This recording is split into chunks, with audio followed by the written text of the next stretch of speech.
আজকে আপনাদেরকে দেখাবো ডিম ভুনা। কড়াইটা গরম হয়ে আসলে তেল দিব, তারপরে ডিমগুলোকে এইভাবে চিড়ে দিব। ডিম চিড়তে চাকুর প্রয়োজন হয় না আমার, কারণ আমার হাতের সামনে যা থাকে আমি তা দিয়ে কাজ চালিয়ে ফেলি।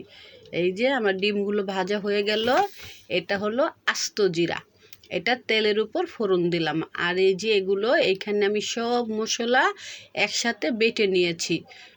মাংসর যত মশলা আছে শুধু আদা রসুনটা আমি আলাদা দিয়েছি, আর যত তেজপাতা, এলাচ, দারচিনি, গরম মশলা, গোলমরিচ সব একসাথে, পেঁয়াজ বেটে নিয়েছি। পেঁয়াজটাকে এখন তেলের সাথে ভালো করে ভেজে নিব, যাতে পেঁয়াজের কাঁচা গন্ধটা চলে যায়।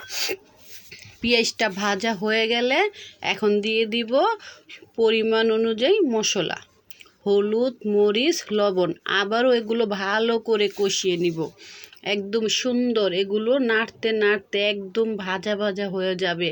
যখন এই মশলাটা কষাবেন এত সুন্দর একটা ঘ্রাণ বের হয়, খুব সুন্দর একটা ঘ্রাণ বের হয়েছে। এই যে এরকম যখন একদম মাখা মাখা হয়ে যাবে, তেল উঠে যাবে, তখন আমি দিয়ে দিব পরিমাণ মতো পানি। মশলাটা যত ভালো কষানো হবে, আপনার তরকারির স্বাদ কিন্তু বেড়ে যাবে। একদম সুন্দর করে নেড়ে চেড়ে এখন দিয়ে দিব পরিমাণ মতো পানি। পানিটা দিয়ে আবারও দুইটা নাড়াচাড়া দিব।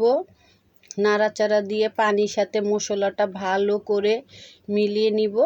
তারপরে মশলাটা মিলানো হয়ে গেলে এখন দিয়ে দিব ডিম। ডিমগুলো আমি আগে ভেজে রেখেছিলাম, এখন দিয়ে দিব।